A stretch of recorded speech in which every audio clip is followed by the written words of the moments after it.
Some people that are stupid strong and they don't even look that big. Yeah, definitely. But it's odd. Strength is an odd thing, man. Like there's one thing that's weird is wrestler strength.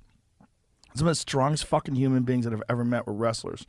There's this dude, Eric, I forget his last name, but we used to do drills together, and he wasn't much bigger than me, man. He was, I'm 200 pounds now.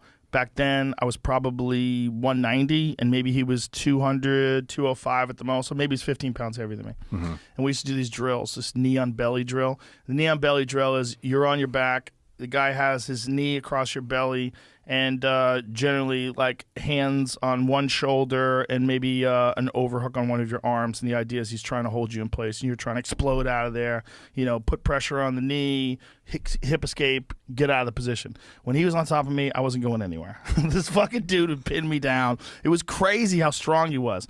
But then when we reverse it and I was on top of him, I would just go flying. Yeah. He was so fucking strong that like he would get his hands on you and he'd buck and you would just literally be lifted into the sky. I couldn't hold him down.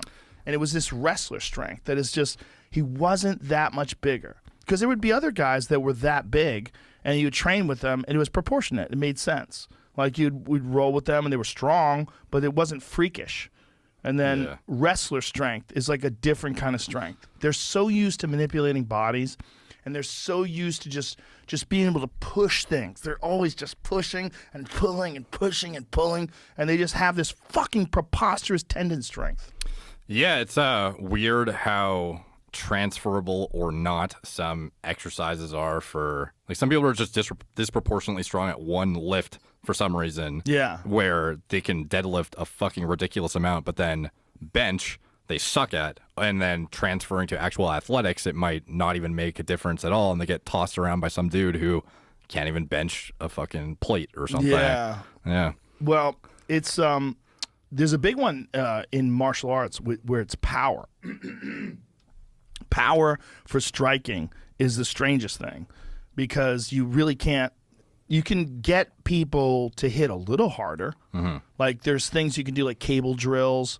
There's some explosive plyometrics that can increase your punching power and your kicking power a little bit, but not much. Not much where no one's ever going to like mistake you for Melvin Manhoof or something like that. There's certain people that just have fucking crazy power, and it's so weird. Like there's this guy, Alex Pereira. He fights in the UFC now, but he's the only guy that knocked out Stylebender. He knocked out Stylebender in a kickboxing bout, and then he finally made his UFC debut, and I was so excited about this. I'm like, because this guy has this fucking freakish, disproportionate power where it doesn't make any sense. Like, you look at him, you're like, oh, what are you made out of? Yeah. Like, you're built different. Yeah. He hits people and just sends them flying. Like, everybody goes unconscious. It's so crazy. And he hit this guy, like there's him right there, and look at him, slides out of the way. Like he knows the guy's going to fall. Everybody falls with him. But he knocked this guy out. Like, look at this. This is a good punch, but it's just the reaction that people have to his strikes is just different. Yeah. Everybody goes unconscious. Is he middleweight? He's a middleweight, 185 pounds. Yeah. Pull up his last KO. Because it was fucking crazy. The guy desperately tried to get a hold of him and hold him down. Oh, it was just us talking about him because I'm just talking about how ridiculous he is.